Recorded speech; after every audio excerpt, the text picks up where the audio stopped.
இங்க அமர்ந்திருக்கிற ஒவ்வொரு அமைச்சர்களும் என்னுடைய சகோதரர்கள்.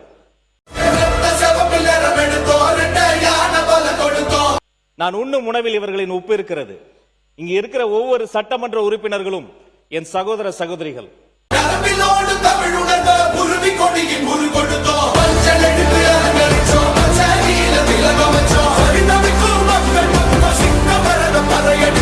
இங்க அமரவில்லை என்றாலும் என் கழகத்தின் ஒவ்வொரு மாவட்ட செயலாளர்களும் எங்களுடைய போர்ப்படை தளபதிகள்.